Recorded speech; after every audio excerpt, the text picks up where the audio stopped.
Olá, sexto ano, bom dia, tudo bem com vocês? Espero que sim. Sejam bem-vindos a mais uma aula de língua portuguesa. Vamos fazer hoje a correção das atividades que foram solicitadas na semana passada. A primeira atividade é sobre o texto Oxóssi, a lenda Oxóssi, ok? E depois vamos fazer aí as atividades referentes a tipo e gênero textual, ok? Nós já temos uma aula sobre lenda, sobre as características da lenda, desse gênero textual. Temos também uma aula sobre tipo e gênero textual, ok? Se for necessário, retomem aí as aulas. E temos também o livro de apoio, né, pessoal? Lá no livro nós temos tanto algumas características da lenda, claro que na aula nós temos aí de forma mais profunda essas características da lenda, função social da lenda, e tipo e gênero textual também temos lá no livro de língua portuguesa de vocês, ok? Então vamos lá? Vamos passar aí para a correção das nossas atividades. Páginas 116 a 121 nós temos aí a primeira atividade, né, que é sobre a lenda Oxóssi, já é o segundo momento do capítulo 3. Vamos lembrar aí que a lenda é um gênero textual que reflete características socioculturais, né? Reflete a identidade sociocultural de um povo. Nós vamos perceber aí nessa lenda que há alguns nomes, algumas características, algumas ações, algumas crenças que são específicas de um povo, e no caso um povo africano, ok? Então vamos fazer a leitura aí, depois nós podemos discutir mais um pouco e vamos fazer a correção das atividades, ok? Peço que vocês peguem o livro de língua portuguesa, abram na página 116 para acompanharem, tá bom? Vamos lá? Oxóssi. Olofim era um rei africano da terra de Ifé, lugar de origem de todos os iorubás.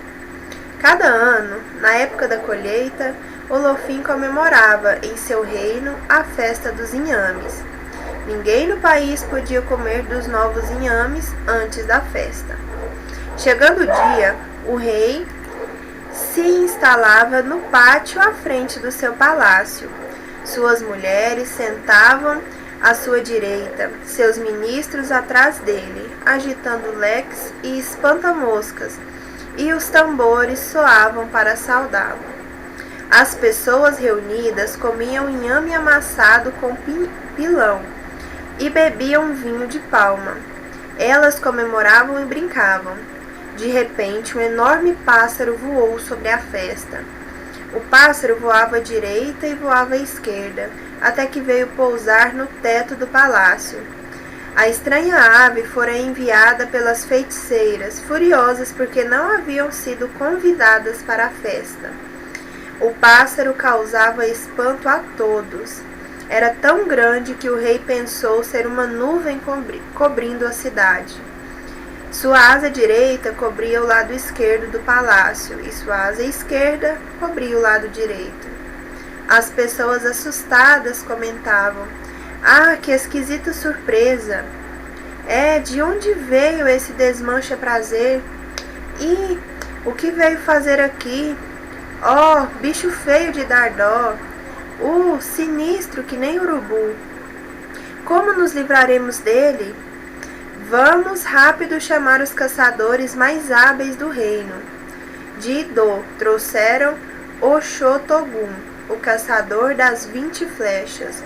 O rei lhe ordenou matar o pássaro com suas 20 flechas, e Oxótogum exclamou: "Que me cortem a cabeça se eu não o matar."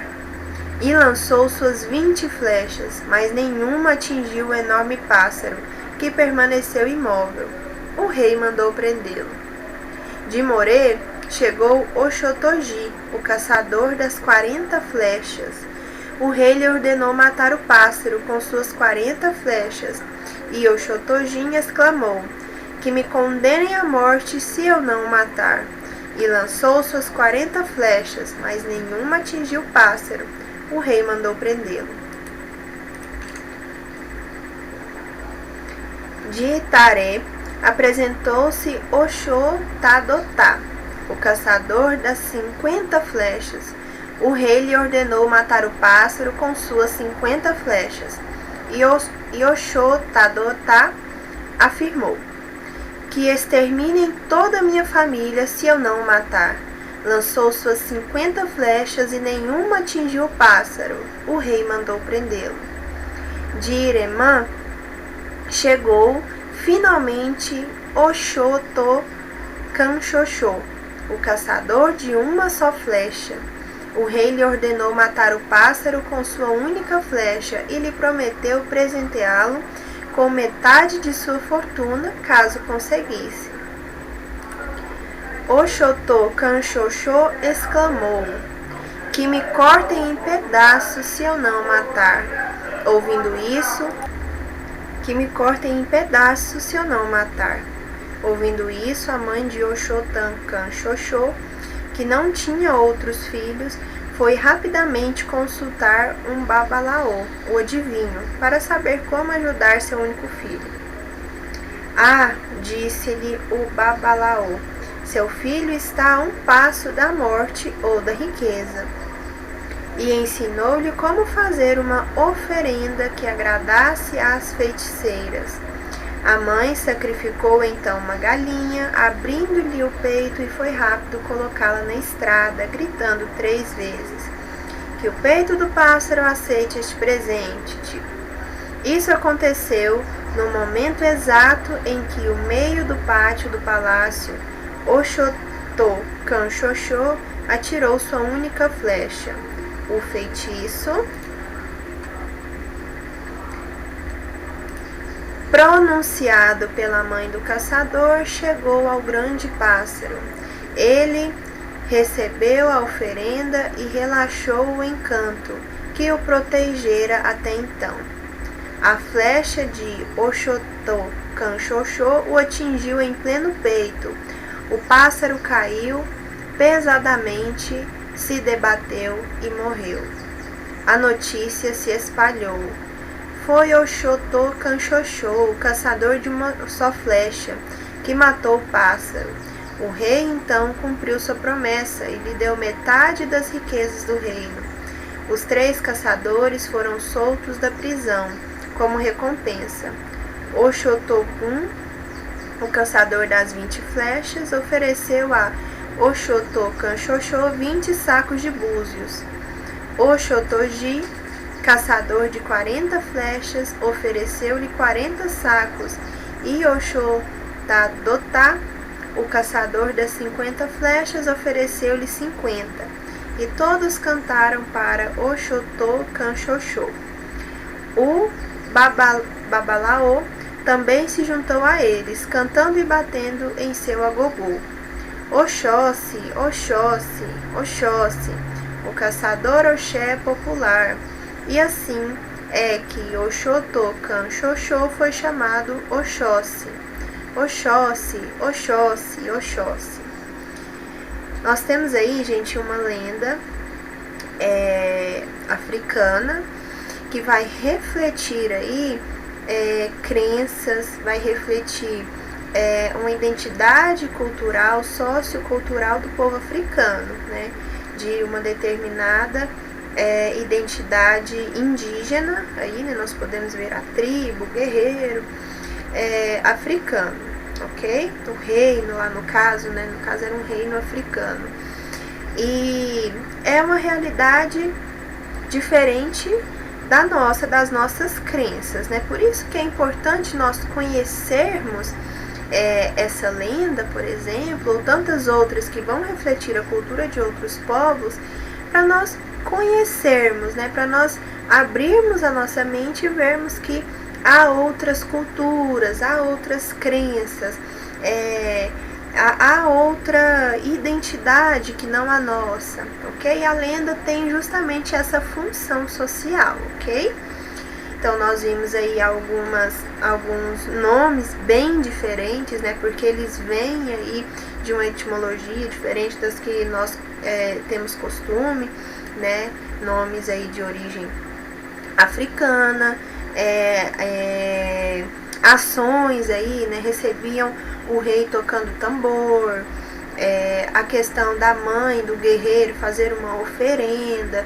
Isso então vai refletir crenças, vai refletir a cultura de um povo, né? Desse povo. É interessante nós, inclusive, pesquisarmos, irmos em busca aí, sempre da origem das lendas, para nós entendermos a que povo essa lenda faz referência. Ela identifica ali, faz identidade cultural com qual povo, ok? Vamos passar agora para a correção das nossas atividades, tá bom? Da página 120, tá bom? Vamos lá? Questão número 1. Como você pôde perceber, do mesmo modo que as lendas indígenas, as lendas africanas também apresentam elementos fantásticos e sobrenaturais. Que elementos desse tipo podemos identificar na lenda de Oxóssi?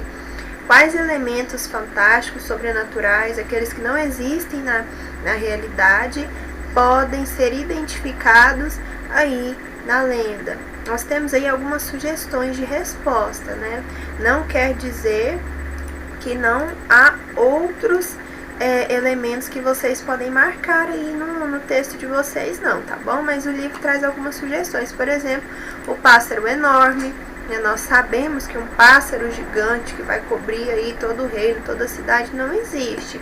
Mas, no caso, é um elemento fantástico dentro da nossa lenda, ok? As feiticeiras também, né? É outro elemento.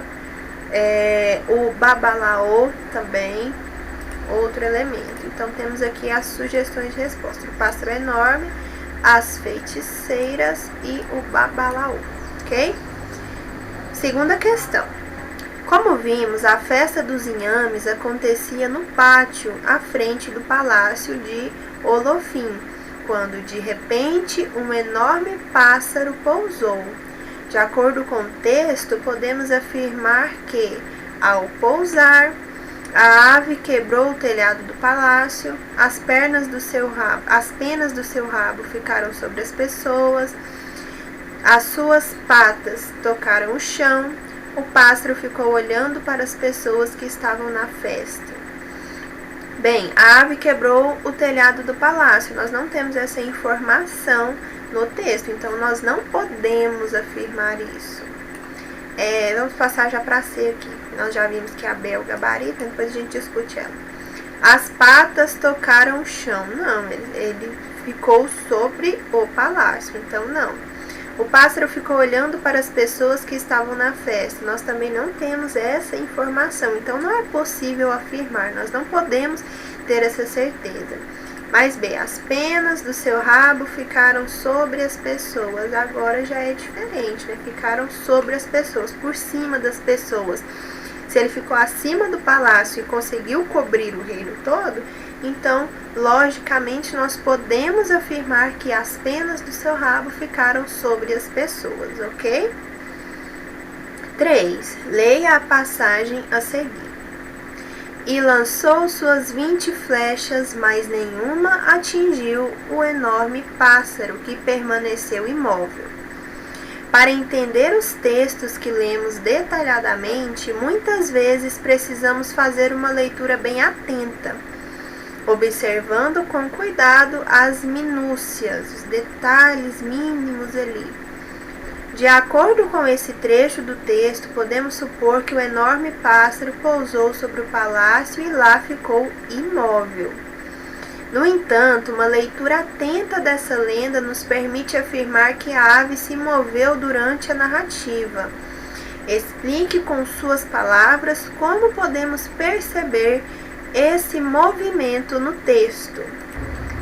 Vamos lá, gente? Olha, no texto, que na questão 2, vamos voltar aqui para a questão 2 um pouquinho. Nós podemos afirmar ali que as penas do seu rabo ficaram sobre as pessoas estavam no pátio. Então, quando ele pousou, ele estava de costas para o pátio, porque as penas do rabo dele ficaram sobre as pessoas. Mas, quando o guerreiro atira a flecha e acerta no pássaro, ele acerta o peito do pássaro. Então quer dizer que o pássaro se virou. Primeiro ele pousou com o rabo sobre as pessoas e depois ele se virou quando o guerreiro foi e acertou a flecha em seu peito, tá bom? Mas é uma resposta, vocês vão colocar com as suas palavras, né? Porque a questão diz, explique com suas palavras como podemos perceber esse movimento no texto, tá bom? Então, vocês vão escrever aí com as palavras de vocês. Mas, vamos lá.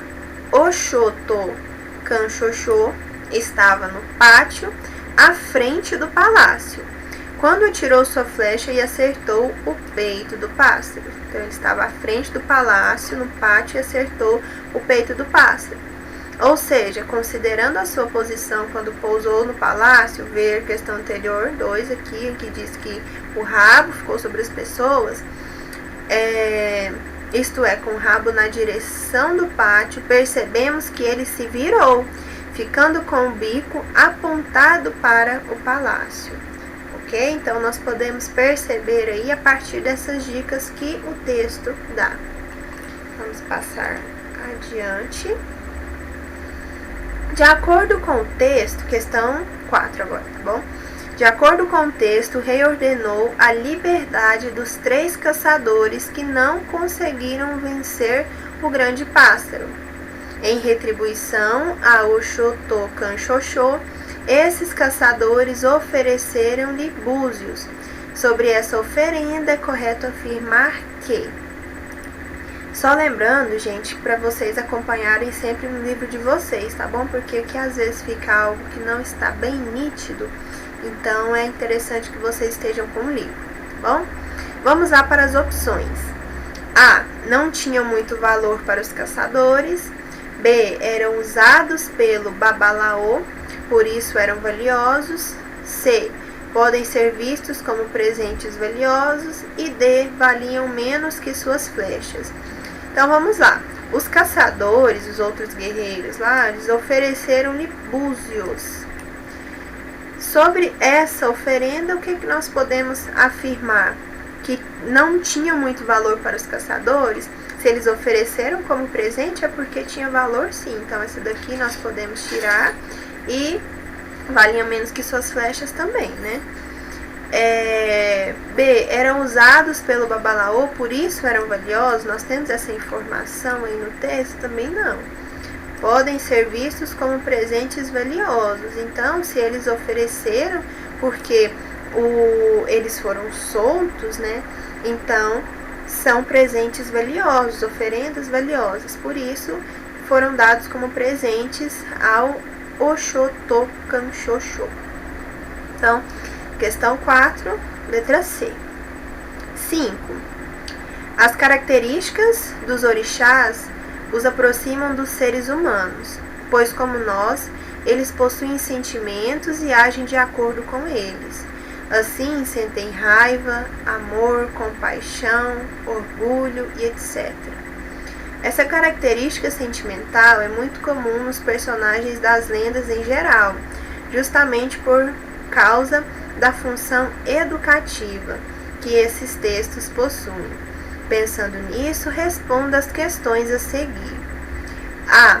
Que sentimentos você atribuiria simultaneamente aos 4 caçadores?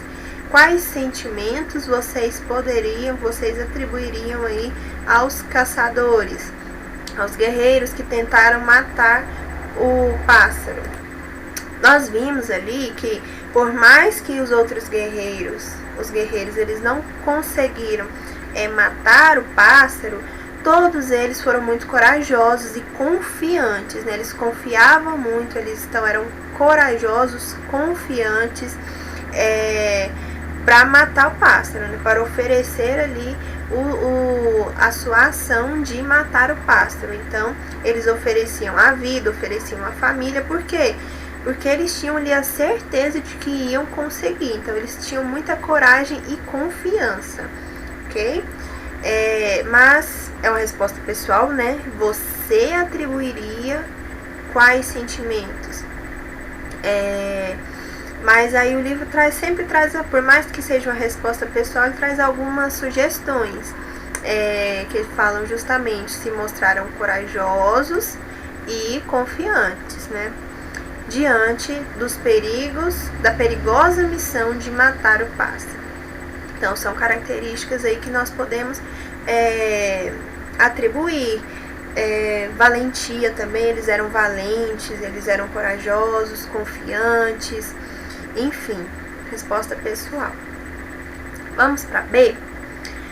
Olofim, o rei de Ifé, pode ser visto como um homem piedoso, justo e grato às pessoas que o ajudam.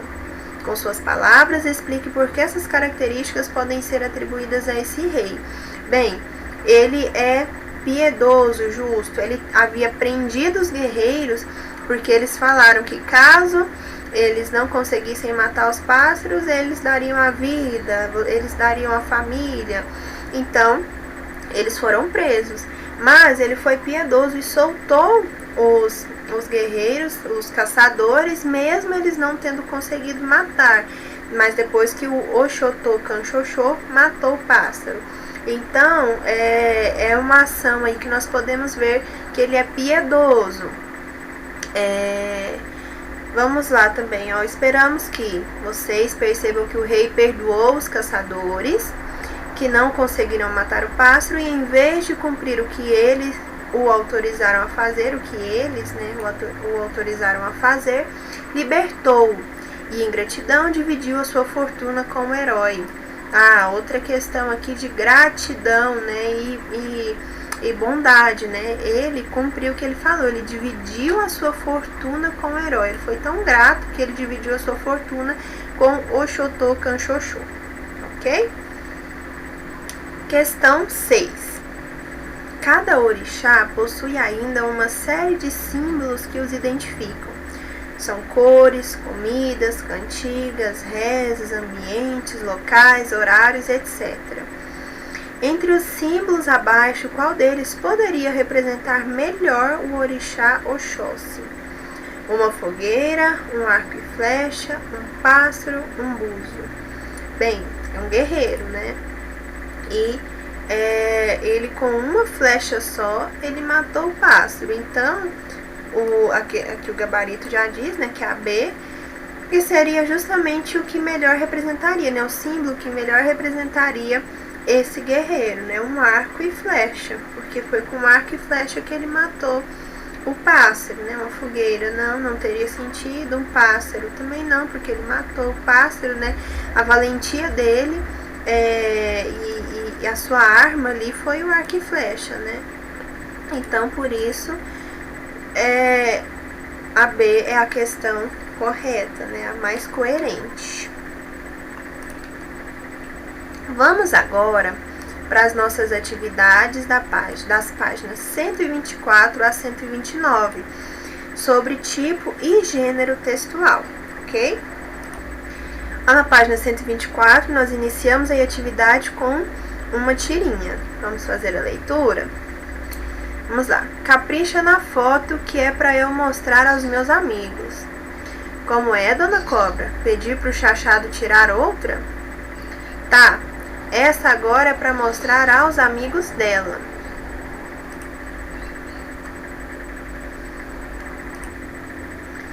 Questão 1. Um dos personagens do texto acima é o Saci. Você conhece esse personagem lendário? Vocês conhecem o Saci Pererê, gente? Eu acho que sim, né? Ano passado, vamos lembrar que ano passado na nossa escola fizemos o sarau literário sobre o sítio do Pica-Pau Amarelo, sobre Monteiro Lobato, né? Então nós trabalhamos ali os personagens do sítio do Pica-Pau Amarelo. E o que tinha na escola era Saci Pererê. Um monte de Saci Pererê, Emília também. Então o Saci Pererê, ele é um personagem lendário, um personagem folclórico. Lembram que nós estamos trabalhando lendas, então quando falamos de lenda já falamos sobre folclore, sobre cultura, e o Saci é um personagem lendário. Vamos lá, continuando a questão. Com suas palavras, descrevam. Se necessário, faça uma pesquisa sobre ele para conhecê-lo um pouco mais e enriquecer sua descrição. Se for necessário, vocês podem pesquisar, mas nós sabemos que o Saci é um menino de uma perna só, menino levado, que gosta de assustar as pessoas, gosta de fazer as pessoas queimarem a panela, né? Lembra lá da tia Anastácia? Ele é bem travesso, gosta de pregar peça nas pessoas. Então vocês vão aí descrevê-lo com suas palavras, vocês vão descrever aí. Vocês podem perceber que a maioria das questões sempre afirma com suas palavras, explique com suas palavras, com sua visão. É para nós vermos, podemos identificar aí a questão da interpretação textual de vocês, tá bom? Então é interessante vocês produzirem. Nós estamos trabalhando texto, gênero textual, tipo textual. Texto, a resposta que você coloca aqui é um texto, então é importante que tenha autoria. Você, a partir do seu conhecimento, seu entendimento ali do assunto, seu conhecimento de mundo, você coloca com suas palavras, tá bom? Então vamos lá. O livro traz sugestões, né? O Saci é um menino bastante travesso, que protege as florestas e os animais. Ele é negro, possui apenas uma perna, fuma cachimbo e usa um gorro vermelho. Então temos aqui algumas características, né? Se vocês quiserem acrescentar essas características, podem, mas façam a pesquisa e coloquem a resposta a partir daquilo que vocês conhecem sobre o Saci Pererê, tá bom? 2. No segundo quadrinho, Dona Cobra fez um pedido ao Saci, e o terceiro quadrinho é o resultado desse pedido. Isso porque, como é um ser fantástico, o Saci pode falar com os animais. Escreva nas linhas abaixo o que o Saci deve ter dito a Chachado para atender o pedido da Dona Cobra. Nós vimos lá, né, que ele pediu para tirar outra foto. Nós vimos lá que ele conversando com ela, né? Nós não vemos a fala dela, mas ele, como é que é, Dona Cobra, para tirar uma nova foto? E agora, então, a pergunta é a seguinte: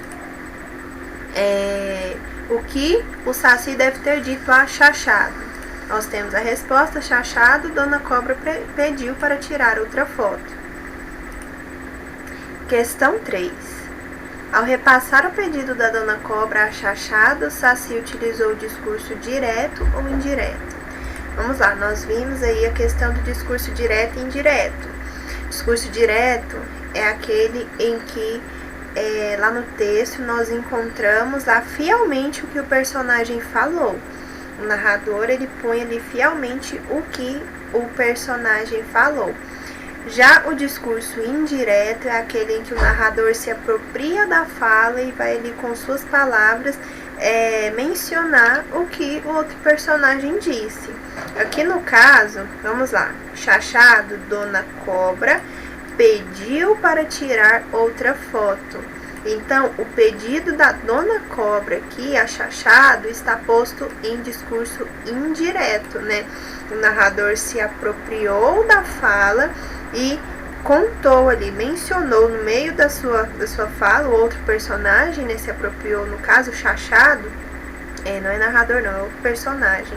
Ele vai contar aí o que a Dona Cobra disse. Então, nós temos um discurso indireto, ok? O Saci utilizou o discurso indireto. Nós não temos a fala transcrita aí da Dona Cobra exatamente como ela disse, mas sim um personagem, que é o Saci, ele com suas palavras contou ali o que a cobra pediu, ok?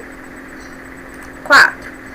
Até agora você já viu neste livro vários exemplos de textos como esse. Você saberia dizer qual é esse gênero textual? Nós temos aí a tirinha, tirinha. É um gênero textual que trabalha tanto a linguagem verbal como a linguagem não verbal, né? São quadrinhos, uma pequena sequência de quadrinhos, né? Uma tirinha de quadrinhos, que nós temos aí o recurso da linguagem verbal e não verbal, através de imagens e também das falas, e é um texto bem curtinho. Então, o nome daquele texto, desse gênero, é tirinha. nós trabalhamos muito a tirinha, porque ela é um recurso bem simples de se trabalhar e é pequeno, ok? Então nós temos aí uma ferramenta em nossas mãos, quando nós trabalhamos a tirinha, nessa questão da clareza, vocês conseguem identificar, entender bem, tem as imagens que nos ajudam a contextualizar ali o texto, tá bom? E também as falas. Vamos lá. 5. Nesse gênero, as ações são apresentadas na sequência dos quadrinhos, que indica também a passagem do tempo. Pensando nisso, responda qual é o tipo textual que prevalece nesse gênero. Nós temos ali, gente, uma sequência de quadrinhos que vai nos contar uma historinha, né? Uma história bem curtinha, né? Porque a tirinha é uma sequência pequena de quadrinhos. E nós temos aí a passagem do tempo, né? Uma sequência cronológica ali. E então nós conseguimos identificar o que prevalece ali, o tipo textual que prevalece nesse gênero é o tipo narrativo, tá bom? Então, nesse gênero, o que prevalece é o tipo narrativo, que é aquele que justamente vem nos contar os acontecimentos ali, narrar os acontecimentos numa sequência cronológica, tá bom? Caso vocês tenham dúvida ainda na questão dos tipos textuais, que são 6, basicamente 6, voltem na aula de gênero e tipo textual e tem também no livro de vocês, tá bom? Logo, antes aí dessa atividade, nós temos aí os tipos textuais, gênero e tipo textual.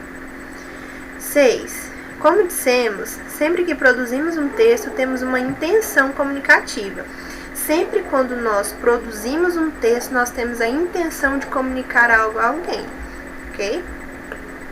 Defender uma opinião, expor informações, ensinar algo, etc. Qual foi a intenção comunicativa do autor desse texto? O autor do texto, da tirinha que nós lemos, qual que era a intenção comunicativa dele? De dar uma ordem, de explicar alguma coisa, de informar? Não, nós sabemos que a tirinha, nós percebemos ali a tirinha, ela é um texto que vem trazer humor, né? Então a intenção comunicativa do autor é divertir os leitores. Essa é a intenção comunicativa do autor ao produzir aquele texto, tá bom? Nós vamos agora para a página 126 com o texto 2. Missão dos predadores. Se você pensa que eliminar da terra os animais que viram pragas é a solução, está enganado.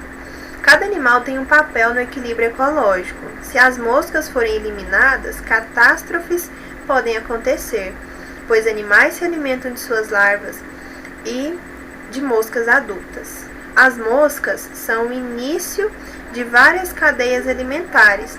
Se desaparecerem, essas cadeias deixarão de existir e espécies de plantas e animais também serão eliminadas. Se os ratos forem exterminados, os animais que eles comem não vão ter seu inimigo natural e vão se reproduzir descontroladamente. Os predadores dos cupins são os tamanduás. Numa cidade, só há tamanduás no zoológico. Então, quem vai comer os cupins? Temos um texto aí que está na Folha de São Paulo, no caderno Folhinha. Vamos lá. 7. Qual é a missão dos predadores? Nós vimos um texto aqui em que o título é Missão dos Predadores. Qual é a missão deles? Nós vimos aí que é para contribuir no equilíbrio ecológico, né, na questão da cadeia alimentar. Todos têm uma função importantíssima, então nós não podemos acabar com os predadores, né? Então, a missão dos predadores é contribuir para o equilíbrio ecológico com sua alimentação, ok? 8.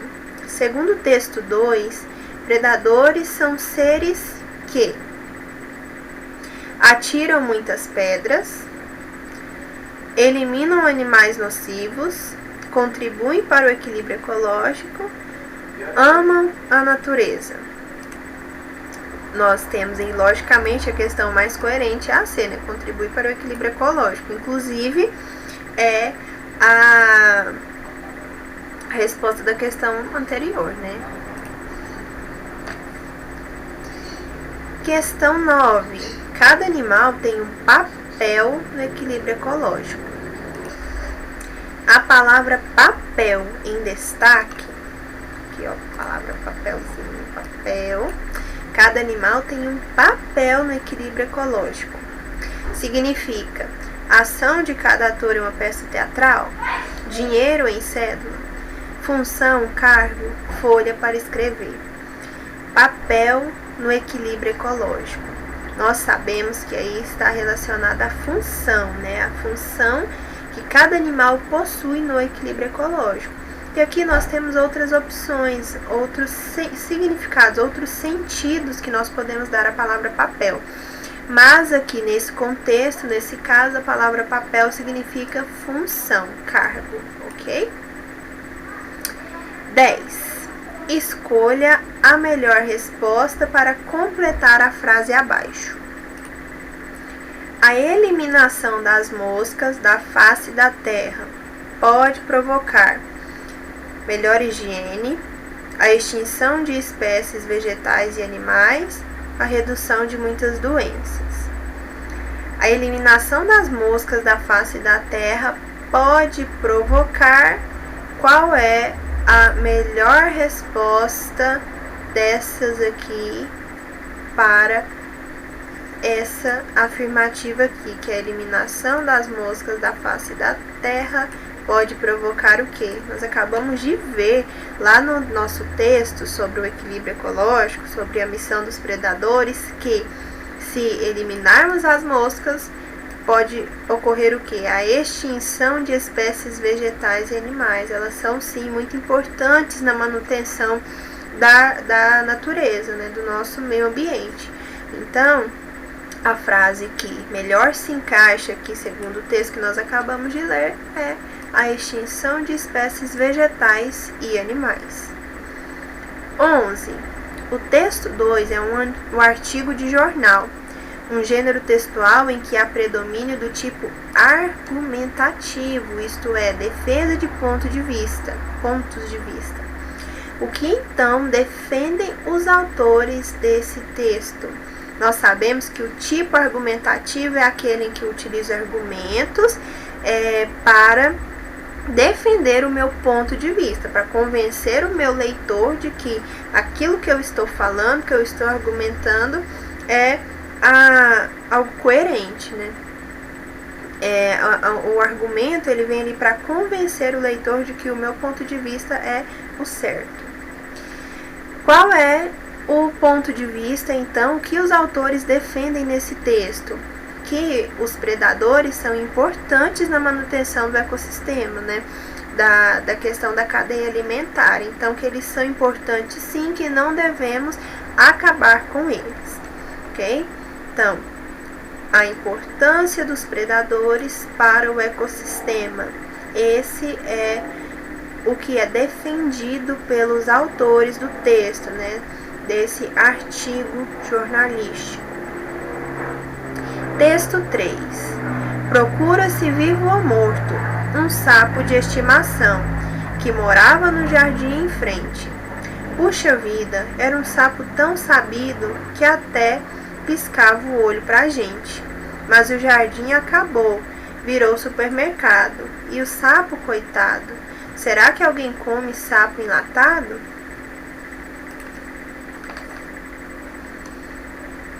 12. Escolha a melhor resposta de acordo com o texto para completar a frase abaixo. O sapo era muito sabido, porque se comunicava com as pessoas, porque mudou-se para outro jardim ou porque virou enlatado. Nós vimos lá no texto que o sapo piscava para as pessoas. Então, ele se comunicava com as pessoas, por isso que ele era sabido. Então, a resposta, o gabarito é porque se comunicava com as pessoas. O sapo era muito sabido, ok? Então, nós vimos aqui a construção da frase. Vocês conseguem observar que, tanto naquela outra questão quanto nessa, nós percebemos aqui ao início da frase com letra maiúscula, né? Nós temos aí, então, a frase, uma vírgula, então a afirmação. Na outra era o contrário. Primeiro nós tínhamos a... Vamos voltar lá pra gente ver. Primeiro nós tínhamos aqui a... Volta.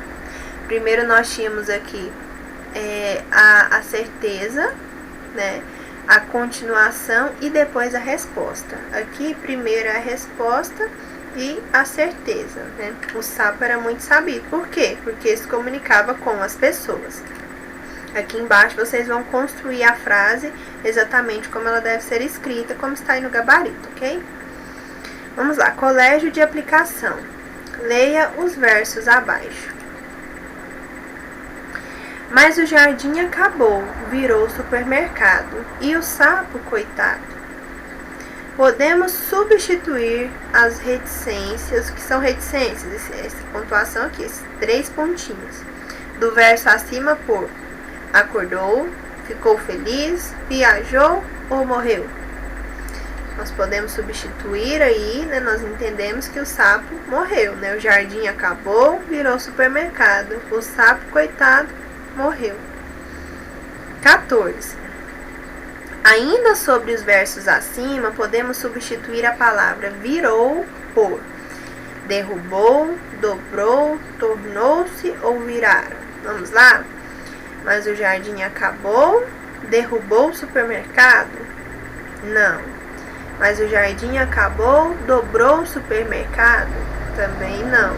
Mas o jardim acabou, tornou-se supermercado? Agora sim, a questão certa é a C. Só para confirmarmos, mas o jardim acabou, viraram supermercado? Não. 15. Alguns adesivos colados em carros e caminhões representam formas muito interessantes de fazer humor.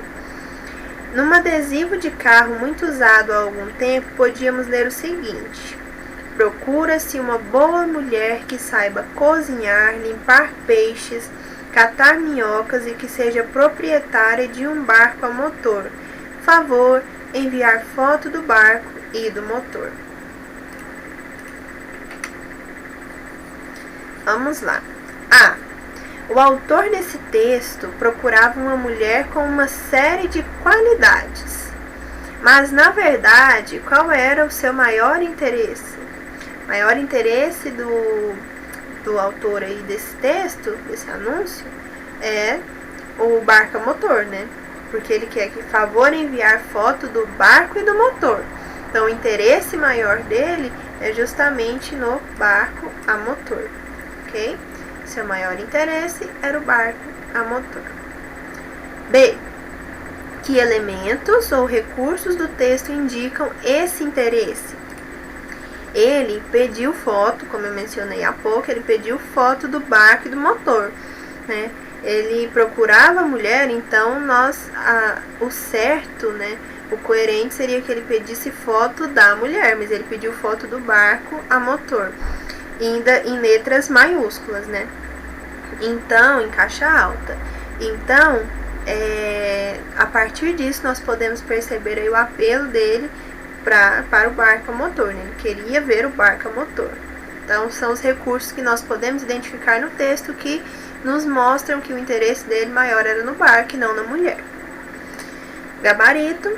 O pedido em letras maiúsculas para a pretendente lhe enviar fotos do barco e do motor, quando na verdade ele deveria pedir fotos dela, porque ele não estava procurando a mulher, mas ele pediu fotos do barco a motor. C. Esse texto e o texto 3 apresentam várias semelhanças. Uma delas é a intenção de se encontrar alguma coisa, que determina um gênero textual bastante específico. Você saberia dizer qual é esse gênero? Então vamos lá. O texto 3 apresenta várias semelhanças. Nós sabemos que o gênero textual, ele carrega algumas semelhanças, algumas características físicas, fixas. Uma delas é a intenção de se encontrar alguma coisa. é uma característica aí desse texto que nós acabamos de ler, que determina um gênero textual bastante específico. Qual é esse gênero textual? Eu até já mencionei antes, é um anúncio, né? No anúncio lá do jornal que nós vemos o que a pessoa está procurando ou está oferecendo, né? E no caso, anúncio ou classificado, né? Nós temos lá uma página, uma parte do jornal que se chama classificados, onde estão os anúncios, anúncio de emprego, anúncio de casa à venda, ou procurando alguma coisa, algum animal perdido, aí no caso eu estava procurando uma mulher, ou um barco a motor, ok? Então o gênero textual aí é o anúncio. D. Onde podemos encontrar exemplos desse gênero? Nos jornais. Imagine que você vai escrever um texto nesse formato procurando algo muito valioso. O que você procuraria? Que exigências você faria? Então, nós temos aí uma resposta pessoal, né? O que você procuraria? O que seria valioso para você procurar e quais palavras você utilizaria? Ah, professora, eu perdi um animal essa semana, meu cachorrinho fugiu, então eu vou colocar um anúncio para mostrar que eu estou procurando o cachorro e que quem achar vai ganhar uma recompensa.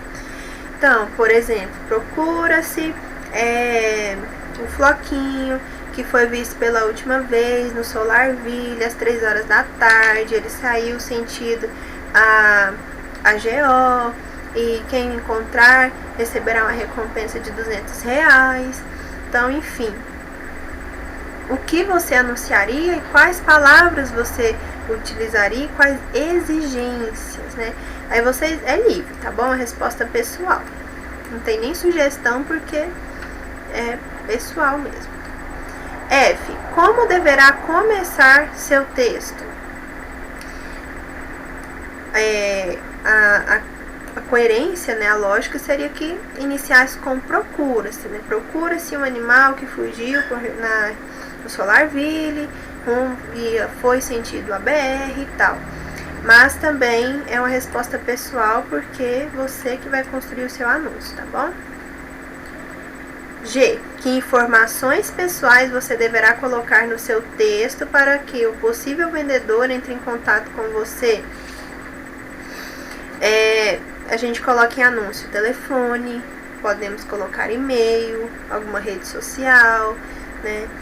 Pode colocar o seu endereço para que a pessoa procure, tá bom?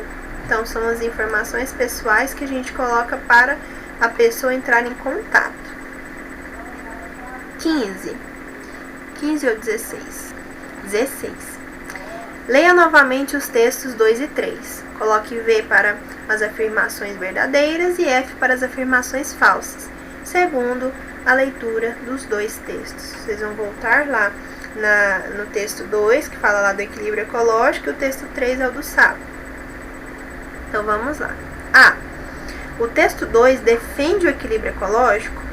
Claro, né, ele vem justamente trazer informações e nos dizer que os animais são importantes, os predadores são importantes para o equilíbrio ecológico. Então, A, V de verdadeiro.